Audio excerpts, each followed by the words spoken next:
Bismillahirrahmanirrahim. Assalamualaikum warahmatullahi wabarakatuh. Perkenalkan, nama saya Siti Meisha Herda Natasha dari kelas 2A PGMI dengan NIM 1211001 ingin mempresentasikan tugas mata kuliah Sejarah Pendidikan Islam dan Ilmu Pendidikan Islam yang diampu oleh Ibu Kartini SAG MAG. Selanjutnya, saya dari kelompok 10, yaitu dengan tema Hakikat dan Tujuan Pendidikan Islam. Yang pertama, tujuan pendidikan. Ada 3 komponen dasar manusia yang dibawa sejak lahir. Komponen-komponen tersebut adalah tumbuh dan jasad, ruh dan akal. Satu di antaranya yaitu tumbuh dan berkembang. Lalu seperti apa tujuan pendidikan Islam itu? Menurut Jalaluddin, tujuan pendidikan Islam itu harus dirumuskan dari nilai-nilai filosofis yang terdapat dalam filsafat pendidikan Islam.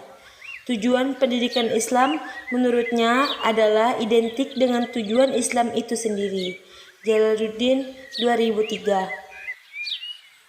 Tujuan umum pendidikan Islam, pakar-pakar pendidikan Islam seperti Al-Abrash mengelompokkan tujuan umum pendidikan Islam menjadi 5 bagian, yaitu yang pertama, membentuk akhlak yang mulia. Tujuan ini telah disepakati oleh orang-orang Islam bahwa inti dari pendidikan Islam adalah mencapai akhlak yang mulia, sebagaimana misi kerasulan Muhammad SAW. Yang kedua, mempersiapkan peserta didik untuk kehidupan dunia dan akhirat. Yang ketiga, mempersiapkan peserta didik dalam dunia usaha atau mencari rezeki yang profesional. Yang keempat, menumbuhkan semangat ilmiah kepada peserta didik untuk selalu belajar dan mengkaji ilmu. Yang kelima, mempersiapkan peserta didik yang profesional dalam bidang teknik dan pertukangan. Al-Abarashi 1969. Jamali merumuskan tujuan umum pendidikan Islam dari Al-Quran ke dalam 4 bagian, yaitu yang pertama, mengenalkan peserta didik, posisinya di antara makhluk ciptaan Tuhan serta tanggung jawabnya dalam hidup ini. Yang kedua, mengenalkan kepada peserta didik sebagai makhluk sosial dan tanggung jawabnya terhadap masyarakat dalam kondisi dan sistem yang berlaku. Yang ketiga, mengenalkan kepada peserta didik tentang alam semesta dan segala isinya, memberikan pemahaman dan penciptaan, serta bagaimana cara mengolah dan memanfaatkan alam tersebut. Yang keempat, mengenalkan kepada peserta didik tentang keberadaan alam maya atau gaib. Al-Jamali 1967. Basori Muhsin dan Mahsulton. Basoro Muhsin dan Mahsulton menegaskan lagi bahwa tujuan-tujuan umum pendidikan Islam itu harus sejajar dengan pandangan manusia, yaitu makhluk Allah yang mulia dengan akalnya, peranannya, ilmunya, dan kebudayaannya. Pantas menjadi khalifah di bumi. Tujuan umum ini meliputi pengertian, pembahasan, penghayatan, keterampilan, dan berbuat.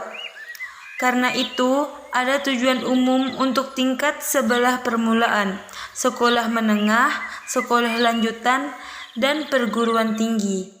Dan ada juga untuk sekolah umum, sekolah kejuaraan, lembaga-lembaga pendidikan, dan sebagainya.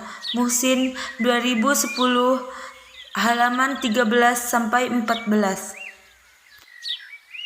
Selain dari 3 pokok tujuan pendidikan Islam dan 1 tujuan sosial pendidikan Islam, yaitu 1. Dimensi hakikat penciptaan manusia, yaitu tujuan pendidikan Islam diharapkan untuk membimbing perkembangan peserta didik serta optimal untuk menjadi pengabdi. Yang kedua, dimensi tauhid, yaitu tujuan pendidikan Islam diarahkan untuk mengembangkan potensi ketuhanan peserta didik yang dibawa sejak lahir. 3. Dimensi moral. Manusia pada dasarnya memiliki potensi atau fitrah untuk berbuat benar, baik, dan indah. Artinya, manusia adalah makhluk yang memiliki nilai-nilai moral dan ada kecenderungan untuk berbuat benar, baik, dan indah. Oleh karena itu, pendidikan ditunjukkan untuk mengembangkan dan membantu perkembangan potensi peserta didik untuk berperilaku yang baik atau berkarakter, karena salah satu sumber pendidikan karakter adalah nilai-nilai moral manusia. 4. Dimensi perbedaan individu. Perbedaan kemampuan peserta didik merupakan sunatullah. Karena itu, tujuan pendidikan diarahkan untuk membimbing dan mengembangkan potensi peserta didik secara optimal dengan tidak mengabadikan adanya faktor perbedaan individu sesuai dengan perbedaan potensi peserta didik. 5. Dimensi profesional. Setiap anak yang lahir telah dilengkapi dengan bakat masing-masing. Materi pendidikan sebaiknya sejalan dengan membantu mengembangkan bakat tersebut sehingga peserta didik bisa menjadi tenaga ahli dan profesional. Oleh karena itu, tujuan pendidikan Islam harus diarahkan kepada upaya untuk membimbing dan mengembangkan potensi peserta didik sesuai dengan bakat masing-masing. Sehingga dengan pendidikan itu, peserta didik memiliki keterampilan dan profesionalisme masing-masing guna untuk mencari nafkah dan kelangsungan dan kemandirian hidup. 6. Dimensi ruang dan waktu. Perkembangan peradaban manusia tidak bisa dilakukan lagi. Sejalan dengan itu, maka tujuan pendidikan Islam juga harus mengarahkan dan menyiapkan kehidupan peserta didik masa yang akan datang, di samping masa yang sedang dialaminya, karena tanpa pandangan yang demikian, pendidikan Islam akan ketinggalan dan ditinggalkan orang. Alasannya adalah pendidikan Islam tidak mampu merespon. Selanjutnya yang terakhir, kesimpulan. Kesimpulan dari video tersebut yaitu tujuan pendidikan Islam mempunyai corak yang berbeda dengan pendidikan umum.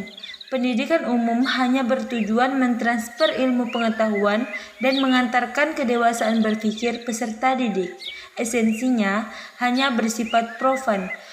Berbeda dengan pendidikan Islam yang mempunyai tujuan lebih logistik, pendidikan Islam berpandangan bahwa hubungan antara manusia, Tuhan, alam, semesta tidak bisa dipisahkan.